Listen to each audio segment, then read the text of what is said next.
Bueno, estamos con Alberto Sarli. Puede ser un lugar común esto de que es una dificultad definirse, ¿no? Y me parece que más que un hombre como vos, que ha abarcado, que ha hecho muchas cosas en la vida, sos psicólogo, has trabajado en una obra social acerca de eso, pero al mismo tiempo también sos escritor, no necesariamente de psicología, sino sé que te gusta mucho la literatura, la poesía sobre todo, y que has tenido muchas buenas experiencias, y también sos performance. También has hecho muchas performances con gente también muy talentosa. En ese sentido, te has encontrado y acompañado a un montón de gente muy buena. Pero yo creo que el día de hoy lo que nos define es la tarea en común, ¿no? De hablar acerca de este libro de la época de lo Delgado, ¿no? Que vos lo denominás ensayo, de hecho en la portada lo aclarás, y yo creo que es una aclaración para que la gente se guíe, porque en realidad la forma de escritura que tiene es también una forma muy poética, te vales mucho de la metáfora, si bien el tema de fondo es bastante serio, ¿no? Sí, bueno, ¿cómo definirse? Bueno, uno trata de divertirse. Bien. Divertirse viene de diversión, de tomar diferentes vertientes de las cosas. Entonces, Me gusta. la palabra divertirse a veces no pensamos en las palabras, en lo que, a dónde nos llevan. Divertirse, divertir, un río que se divierte. ¿De dónde viene y a dónde nos y a dónde se abren un montón de posibilidades. Y uno es curioso, ¿sí? Lo mejor de las cosas es curioso. Yo pienso además que pensar es divertido. Realmente pensar está asociado a una cosa sumamente aburrida. Sí. Porque pensar está pensado como un acto, sobre todo consciente, donde uno piensa conscientemente y entonces con su pensamiento hace lucubraciones y llega a conclusiones y resuelve cosas. Seguir cierta forma lógica. Cierta forma lógica, y la verdad que es aburridísimo, ¿sí? Yo creo que el pensamiento es casi un proceso digestivo. Y como toda digestión, una vez que uno ingresa el alimento, todo lo demás está fuera de la vista y son un montón de transformaciones y cuestiones complejas. En un momento escribí un artículo que me pareció que era divertido también, que era consejos por una epistemología casera. Sí, claro. Donde, bueno, yo decía, a veces yo estaba pensando en estos temas a veces, y bueno, a veces me cansaba de pensar y me ponía a cocinar o a pelar papas. Y bueno, por ahí cuando estaba por la séptima papa que estaba pelando se me ocurría algo. Bien. Y ahí estaba una joyita, ¿sí? Y después tenía sueño, me dormía la siesta y cuando despertaba se me ocurrió otra cosa. Y después, bueno, y así hay que dejar como reposar las ideas en una combustión, en una metamorfosis, en unos procesos invisibles, inconscientes, asociados casi a lo digestivo, que después van produciendo cierta sorpresa en quien piensa. Me haces acordar a Macedonio Fernández, ¿no? Macedonio Fernández, cuando vivía en varias pensiones, él tenía una canastita estilo centro de mesa y él iba escribiendo las ideas en un papelito, ¿no? Esto lo cuenta Daboe, lo cuenta el propio Borges también en varios artículos. Y él lo que agarraba, bueno, escribía las ideas y las dejaba en la canastita, ¿no? Y él decía, la vamos a dejar acá para que empolle, ¿no? Pero es verdad, Sí. Tiene que ver con lo mismo que vos decías, darle un tiempo y no estar siempre arriba de o vigilando las ideas. Y eso tiene que ver con lo que vos decías de divertirse también, ¿no? Sí, eso que... De no presionar a la idea, No, sino que por ahí haciendo tangencialmente otra cosa, bien. Como que si las ideas tuvieran su propia vida y tuvieran que hacer su propio proceso y transformaciones totalmente inconscientes. Mismo, yo en ese artículo que escribía en tono de humor decía, muchos descubrimientos científicos se hicieron casualmente. Fleming quería buscar el resultado de la penicilina antibiótico y por casualidad tiró ahí unos frasquitos con unos...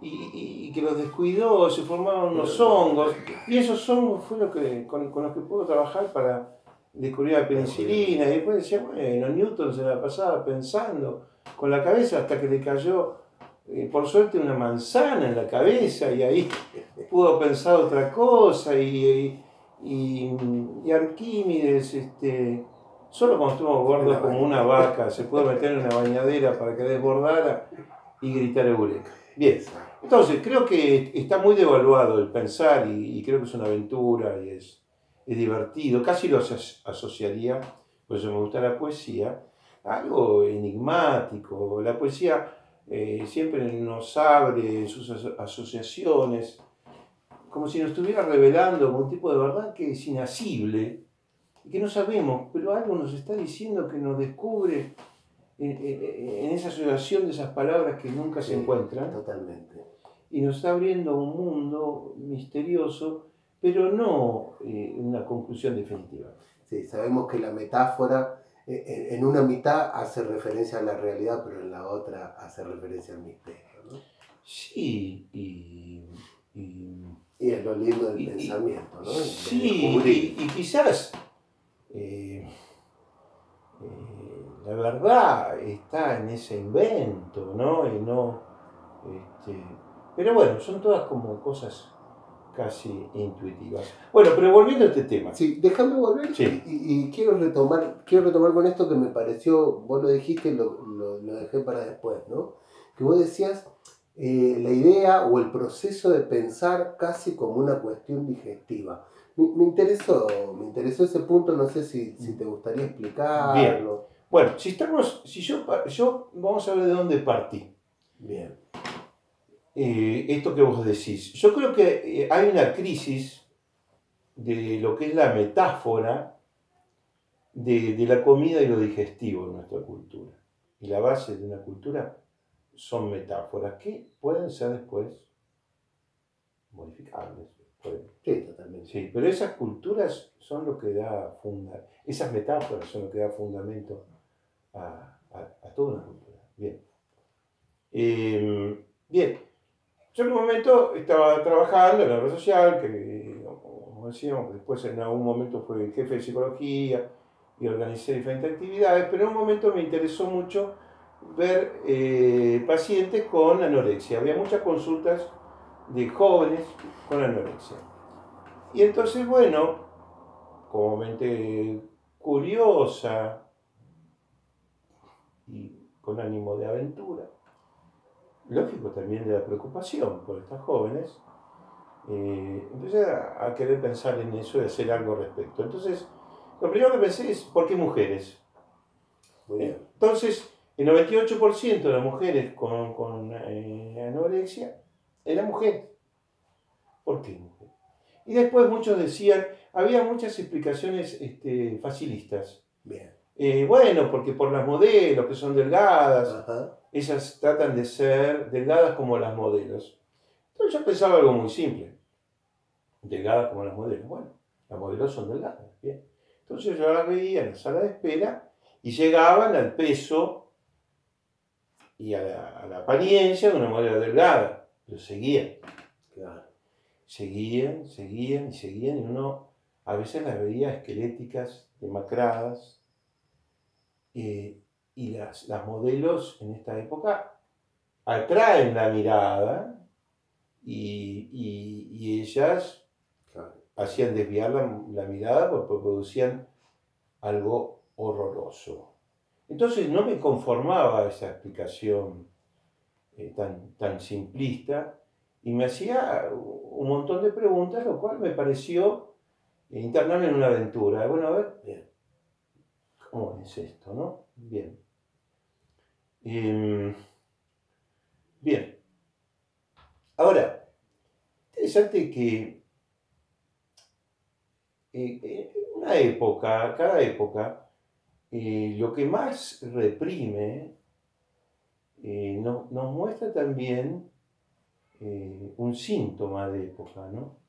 Yo me formé mucho con Leónidas Lamborghini, amado escritor, poeta, pero era más que un poeta, un pensador, una persona con una ética, una política.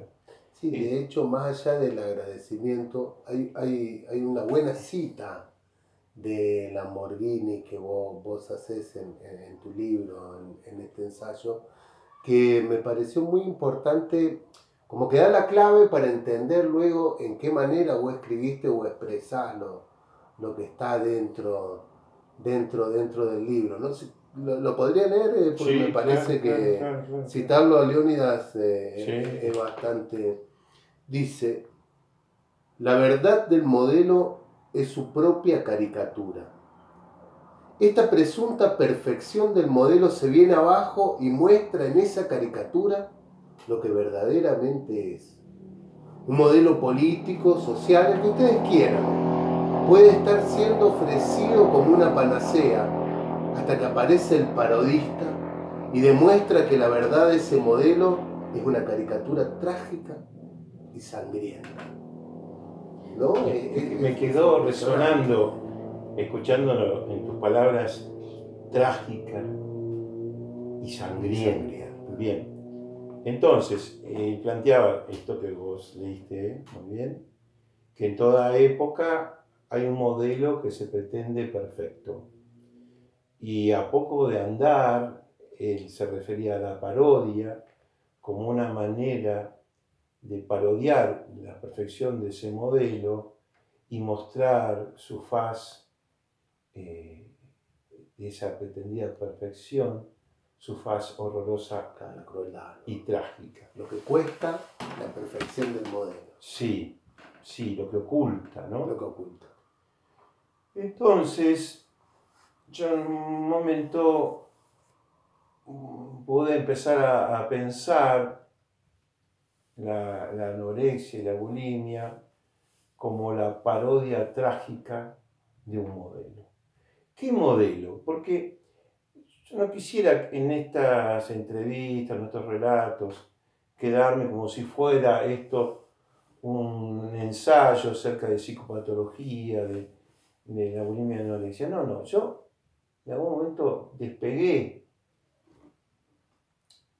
de la anorexia y la bulimia para pasar a algo más amplio que llamé la época de lo delgado.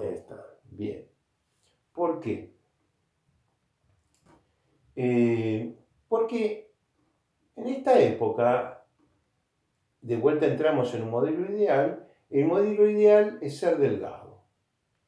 Yo lo empezaba a pensar así, casi inocentemente, decir, bueno, ¿por qué es esta la época de lo delgado, no? Entonces yo miraba un cuadro, por ejemplo, pueden mirar el cuadro en otra época mucho más antigua, en la época de Renoir. Sí, Renoir, el cuadro Las Tres Gracias. Las Tres Gracias son tres mujeres desnudas, haciendo como una ronda y bailando, y sus cuerpos son sumamente flácidos, llenos de rollos desbordantes, hasta está pintada con placer la celulitis de esos cuerpos. Sí, se hablaba de la abundancia, del placer de la abundancia. De la abundancia. En el cuerpo, ¿no?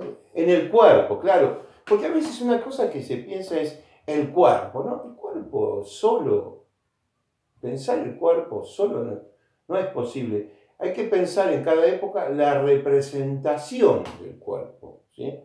Entonces uno ve en la época de Renoir la representación del cuerpo, sobre todo el de la mujer, era esa mujer abundante, como decís vos, desbordante de rollos, de grasa, de celulitis. Y bueno, los hombres se babeaban con esas mujeres. ¿Cómo mirarían los hombres de esa época a estas... A la flacuchenta. A la flacuchenta delgada de las modelos actuales? Totalmente. Un horror. Sí, La declararían enferma. No serían buenas como madres, por ejemplo. Ahora, también hay otra época que a mí me llamó la atención, que también... Bueno, hay una época fundamental, que es en la época del iluminismo, del positivismo, del auge de la ciencia, que todos lo sabían, todos lo explicaban, todos lo iban a resolver. Otra vez el cuerpo de la mujer hace lío. ¿Por qué? La representación. Aparecen las histéricas. Las histéricas hacen una representación como si fuera un ataque epiléptico. Y los doctores, los neurólogos, la analizan con su saber y conocimiento y dicen, no, pero nos están engañando. Se enojaban. Nada, claro. Estos no son los síntomas de la epilepsia. La epilepsia tiene que tomar el parálisis todo el brazo y toma la mitad del brazo. Estos nos están engañando. Se enojaban. ¿Por qué? Porque con su ciencia no podían explicar eso en el auge de la perfección, otra vez, de la ciencia. Ellas no solo se burlaban de ellos, sino de la razón. De la razón entendida como este modelo científico. Iluminista. Bien, ahí entra después Freud y abre un continente. Y hace una ruptura. Hace una ruptura, bien. Después, otra época que tomé nota era la época del corset. En la época del corset, en la representación del cuerpo de la mujer, casi tiene que ser representación del reloj de arena, ¿no? Una cintura finita. Sí, la copa. Y había mismo hasta aparatos, ruedas que giraban y las apretaban. Una cosa que le quitaba la respiración. Y las agujas para coser el corset cuando se la ponían también eran terribles, ¿no? Terrible. Los hilos se tiraban con una aguja de gancho. Era una tortura. Sí, totalmente. Pero uno podría pensar, ¿pero por qué en esa época la representación deseada? Y sin embargo eran valoradas las caderas, ¿no? La cintura debía ser breve, pero las caderas... Sí, yo recuerdo películas de todas esas mujeres apretadas acá y con unos pechos desbordantes, que eran cortos y desbordaban, y las caderas, como decís, y la cintura de avispa. Sí, de avispa, realmente. ¿Por qué? Y por otra época tenían que ser obesas y flacilentas. ¿Y por qué en esta época tienen que ser delgadas? Esa fue mi pregunta. ¿Sí? Entonces pasé a la época de lo delgado. Bien. Época de delgado que si bien la mujer ha sido muy tomada siempre, fundamentalmente por la representación de época, también toma el hombre. ¿Por qué? Porque uno va a una reunión social y dice, bueno, lo vi a Mario, ¿y qué tal? Bien, está más delgado. Sí. Como si fuera signo de estar bien, fundamental. Bueno, yo mismo, yo tengo más panza, y yo me siento mal, ¿sí? Entonces tengo que bajar mi panza y todo. Una cosa de que hay que ser delgado.